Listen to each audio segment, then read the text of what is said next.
Today on NewsCenter, learn about a dessert auction Delta Gamma held, find out who won Morehead's Got Talent, and take a look at the events during Delta Week. All this and more now on NewsCenter. Good evening and welcome to NewsCenter. I'm Chad Hedrick. And I'm Jacob Miller. This is your news for April 23rd, 2015. The U.S. Army Corps of Engineers is monitoring the Cave Run Reservoir, near Morehead due to high water.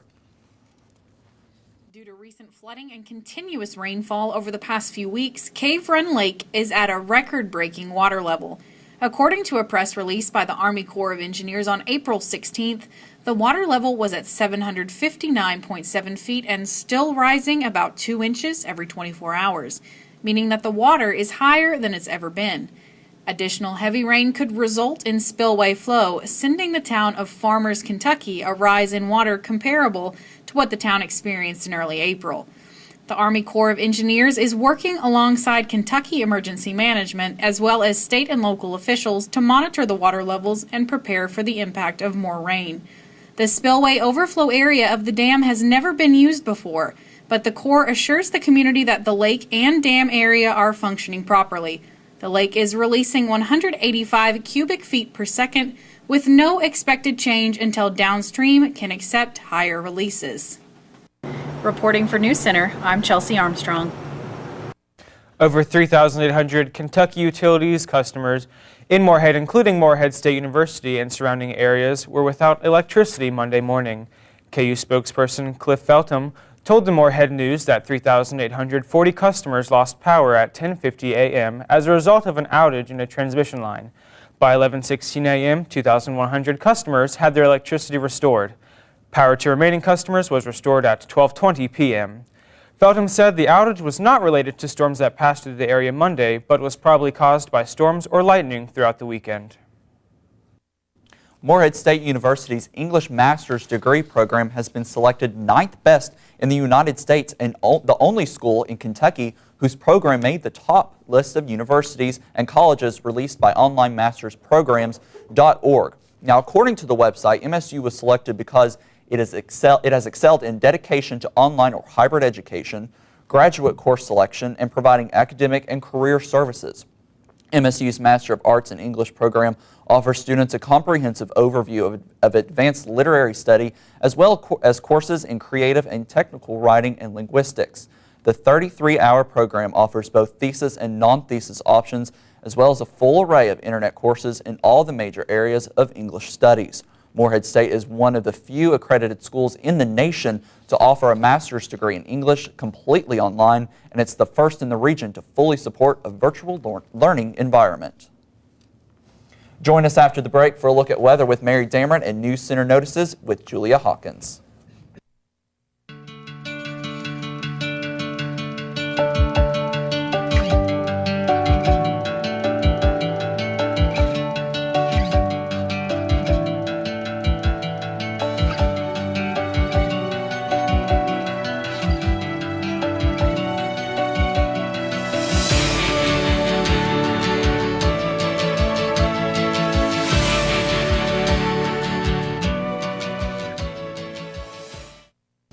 Dude, where you been out all day? Breckenridge Hall. What's so cool about Breckenridge Hall?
Record temperatures for this time of year, it's Sorry about that. Welcome back to NewsCenter. I'm Mary Dameron. Currently, it's a pleasant afternoon here on campus. It's 55 degrees, and at least it's sunny out there and not raining. Nice change of pace. Record temperatures for this time of year. Normally, it's around 68, and the normal low is 43, so we're just in the middle of that for our Thursday evening. Current temperatures across the Bluegrass: 54 in Covington, 55 here in Moorhead and Mount Sterling, 57 in Lexington, 61 in London, and 59 in Harlan. Your current radar, thankfully nothing going on here just right now. It might be changing tomorrow, though. Some storms might be trying to push its way on through, but for the rest of your evening, clear skies. Maybe a little windy and chilly out there, but no rain so far. Taking a look at your 24-hour planner, 51 degrees by your 8 o'clock evening. Now, waking up tomorrow morning, it's freezing at 32 degrees, so make sure you bundle up as you're heading out to your Friday classes tomorrow. By our afternoon, though, 63 degrees, clouds are increasing, and we could see potential of some storms coming in for tomorrow. Well, let's go ahead and take it over to the news desk with Chad.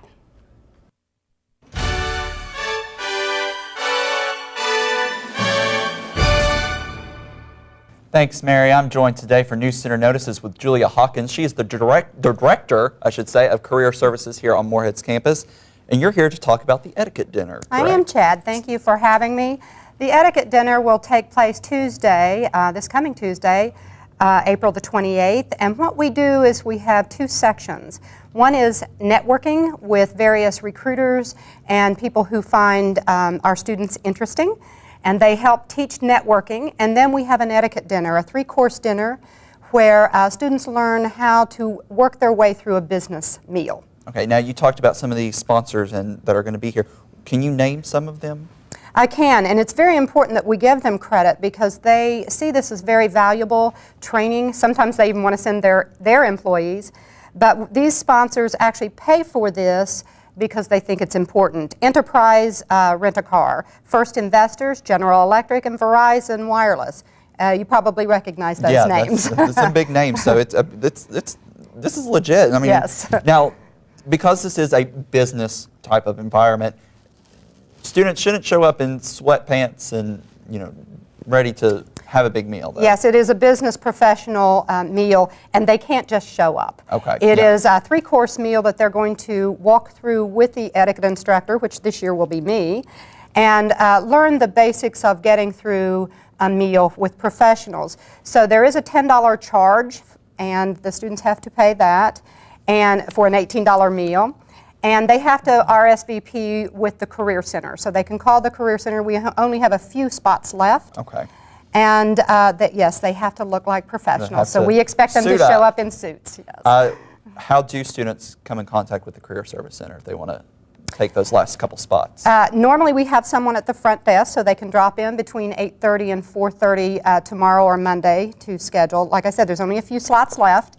Or they can call 606-783-2233. All right, that's 783-2233. Don't miss out. I mean, this is a perfect opportunity for you to, especially for seniors that are graduating, to learn how to get ready for life. It's extremely important. It is. All right, Julia, thank you so much for stopping by. When we come back, Mary's going to have an extended look at weather, and Alexis Matthews will have Eagle Athletics. Don't go away. It never gets old, huh? Nope. It kind of makes you wanna... Breaking the song? Yup. I love the sunset. I love Eagle Lake. I love the forest. I love when eagles play.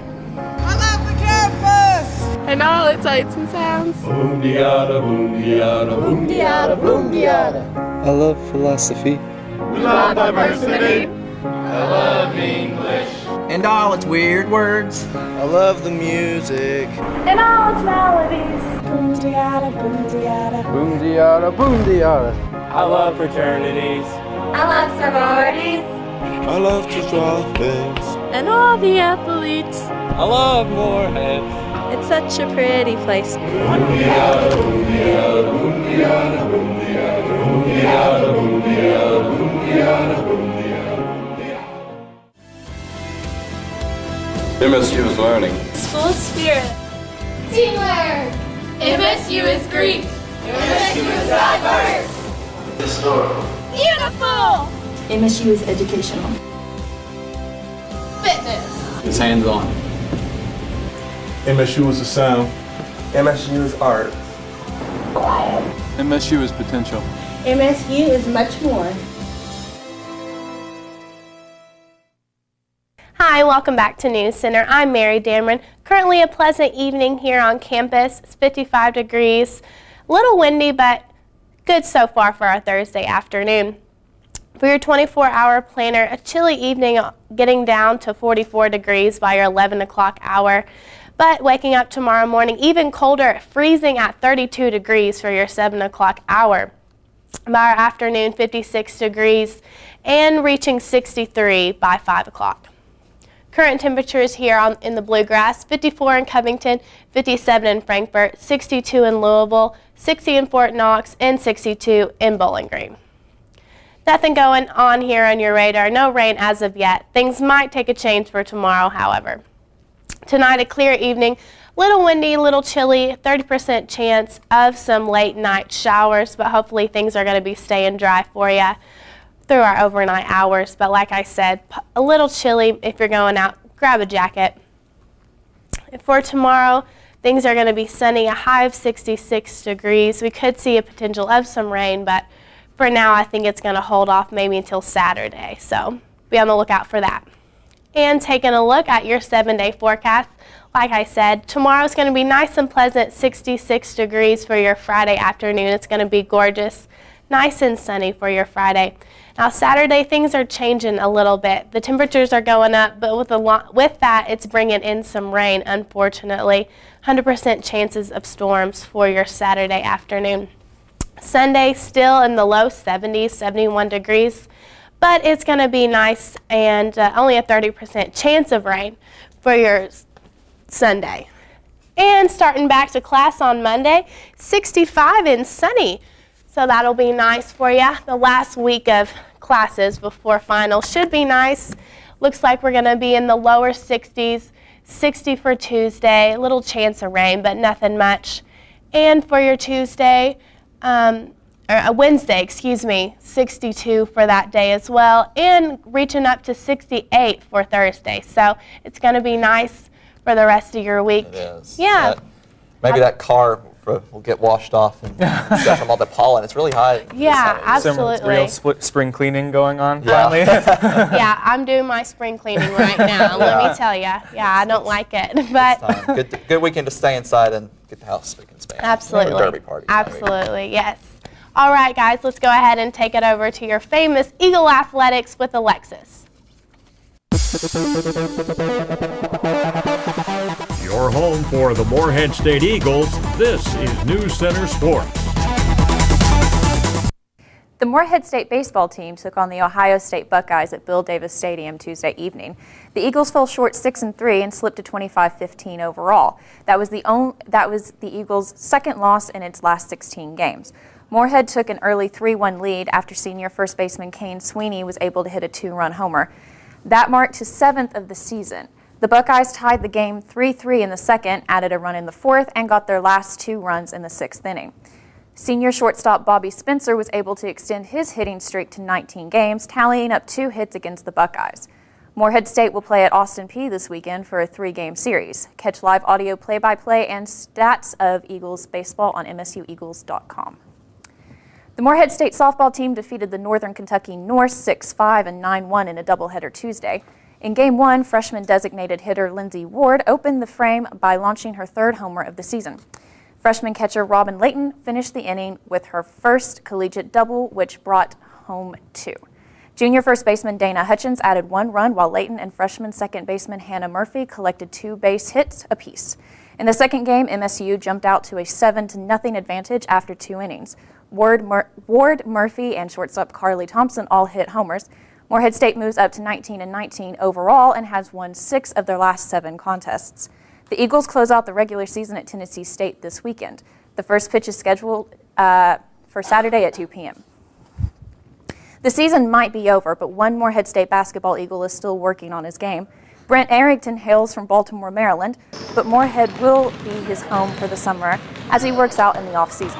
The 6'3" Arrington is on a mission to win the OVC title in his final year at MSU.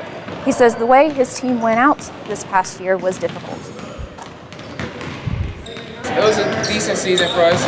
Ended up 17-17. The thing we missed the most was winning that OVC championship. We went into it with expectations that we would definitely be the team to win it this year. Had a lot of talent, 1 through 5, deep into the bench. It's just we seemed to not be able to put it all together throughout the season. Everybody was feeling good. That last game against Murray State, we just weren't able to pull it off. We lost by 2 points. It was a tough-fought game, up by 10 with 4 minutes left. I just feel that we put everything into it, and we just lost that game, but I think this was a really good team we had this year, and it was a sad way to end the year. This season's defeat might actually have a silver lining. Arrington says he and his teammates will be playing every day from here on out with a chip on their shoulder. I think that would be good for the core coming back next year. We're going to rebuild. We're bringing some recruits, bringing some freshmen hopefully, and see what happens with that.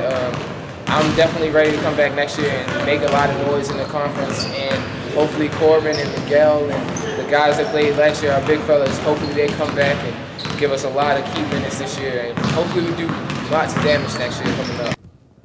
One more year for a player who wants a championship so badly. Brent is a player who expects greatness. Next year is pretty much do or die. Every time you come out, I'm pretty much facing myself with finishing school and picking my career for the next 5-6 years. So next year, I really want to be a professional basketball player. I'm going to have to come out and be consistent throughout the season. I'm going to have to score the ball, facilitate. I'm going to have to rebound. I'm going to have to do everything it takes at my position to help my team be better. Arrington averaged 11 points per game last season. And now for NewsCenter's famous sports trivia. Who is the Golf OVC Freshman of the Year? A. Jeanette Peterson, B. Katie Rice, C. Hannah Sublett, or D. Anna Magnuson? What do you guys think? I think I'm going to go with D on this one, Alexis. Yeah, D for sure on this one. I'm pretty sure it's A, actually. Well, actually, Jacob is right. What? It is Jeanette Peterson. She leads the league with a 75.7 stroke average. We'll be right back after the break.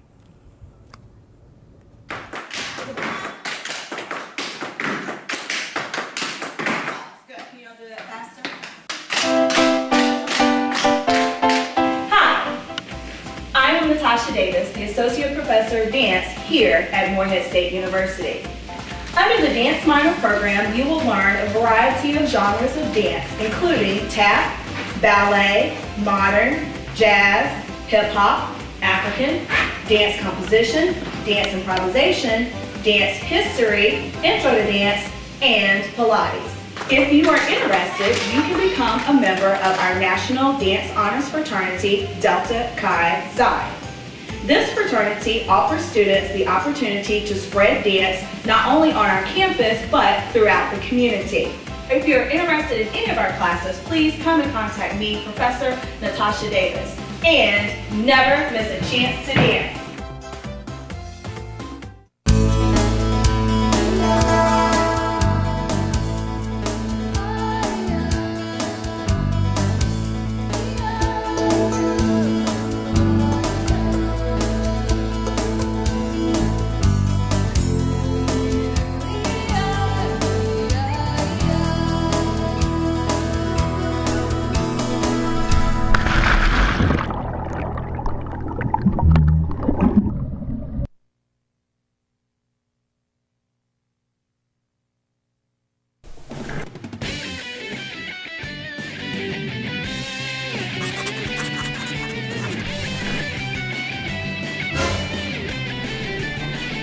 Addison, why are you dressed up like that? Because you're in a dream, John. How can you prove that? Your body's still there. What?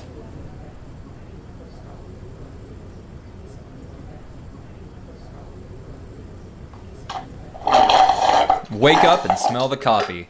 Java City.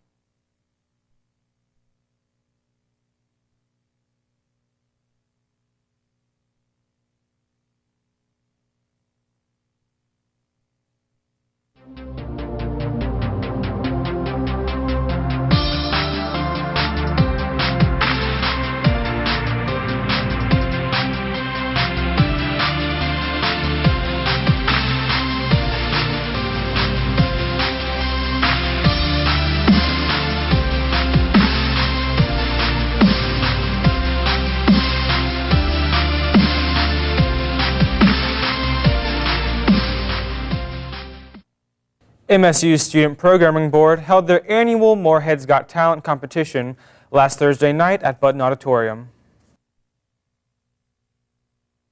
SPB is the Student Programming Board here at Morehead, and all of our events are completely free. And we do things like monthly bingo and other free events on campus.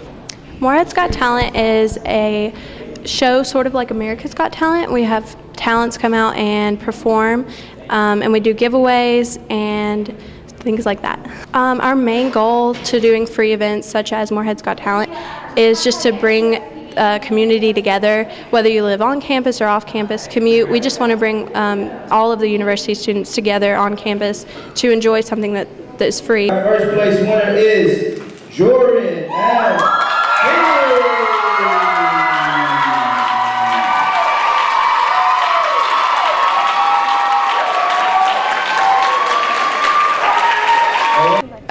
Pretty shocked. Yeah, I'm actually really surprised that we won. We were not expecting it at all, which sounds really generic, but it's true. It honestly is. Okay, well, I'm a junior vocal performance major from Troy, Ohio, and yeah, that's about it. Just enjoy singing and living life. Yeah, pretty much. I'm an education major, so this is not at all what I usually do. But it was a really awesome experience. I really enjoyed it.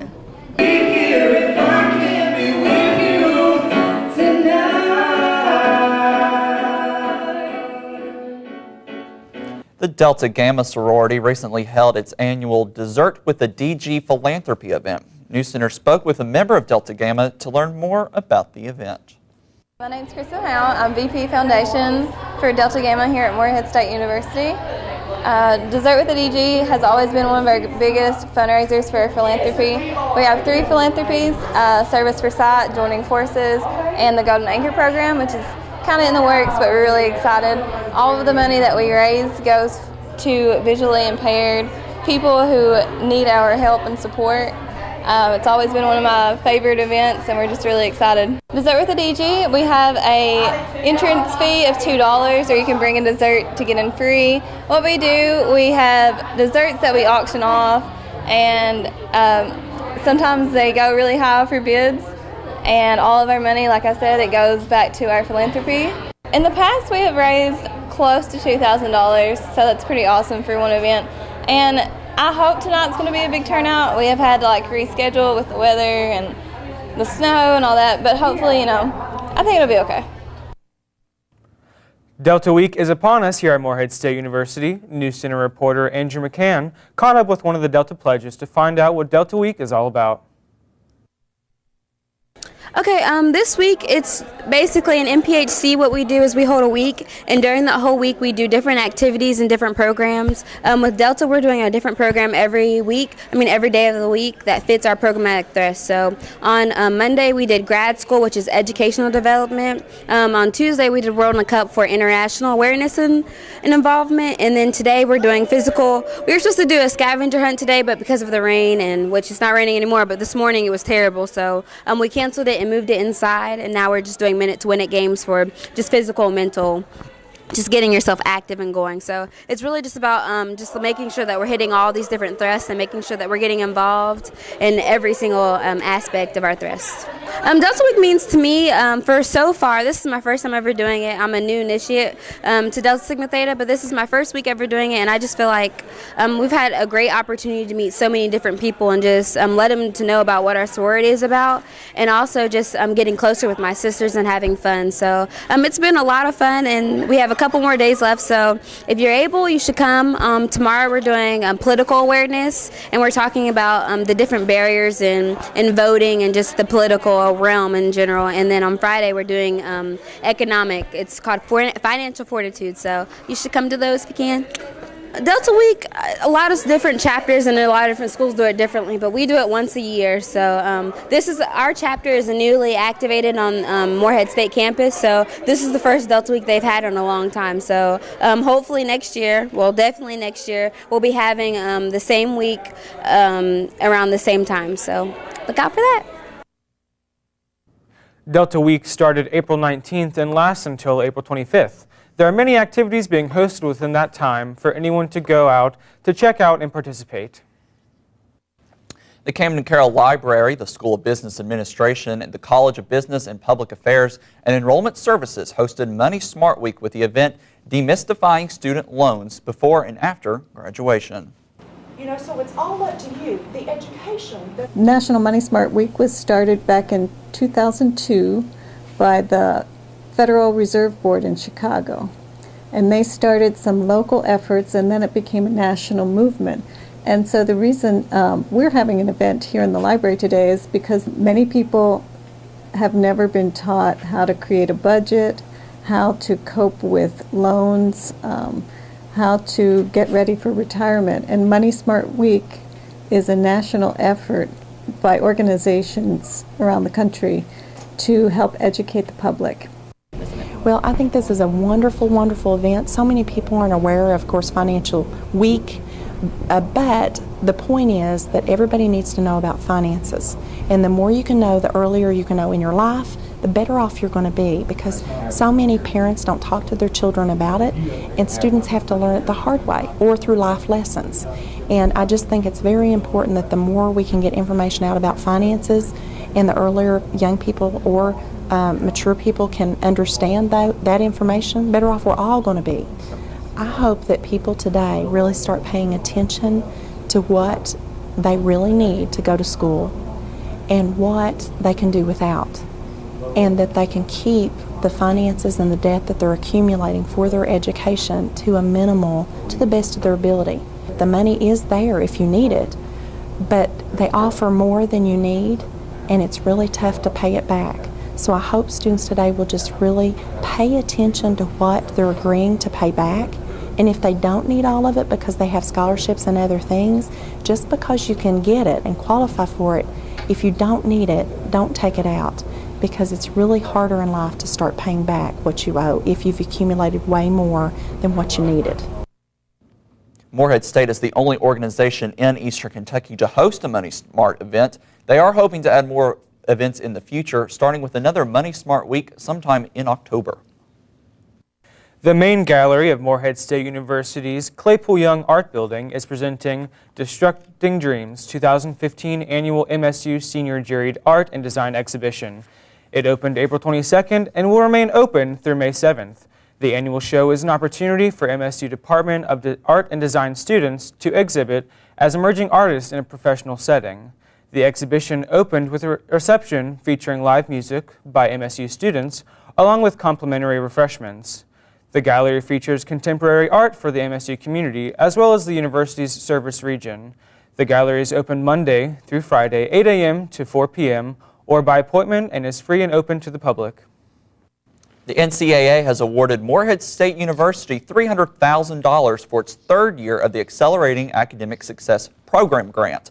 MSU was originally scheduled to receive only $120,000, but a recent decision pushed the department to fully funded level for the 2015-2016 year. In 2013, MSU was one of 6 institutions selected for a 3-year pilot program aimed to increase student-athlete academic performance. The department received a total of $360,000 for 2013 through 2015. As part of the initial grant, Morehead State added a full-time academic learning coordinator. The money has also helped maintain the Eagle Center. The additional funding this year will allow the department to increase its current academic initiatives. The grant will allow MSU to increase its summer school budget, 5th-year student-athlete aid, increase the Student-Athlete Advisory Committee budget, and provide and purchase tutoring supplies. MSU has won the Ohio Valley Conference's Institutional Academic Achievement Award 7 of the past 10 years and a league best 12 times overall. Morehead State student-athletes recorded a 3.19 cumulative GPA during the fall semester. Watch us online at msutv.net. And follow us on Twitter at MSU_NewsCenter. On behalf of Mary Dameron with weather, Alexis Matthews with sports, and the rest of the NewsCenter team, I'm Jacob Miller. And I'm Chad Hedrick. Stay tuned for an exclusive one-on-one with Lieutenant Governor Janine Hampton, candidate. She's a candidate for the Republican side, so you don't want to miss that at 6 o'clock right here on MSU TV.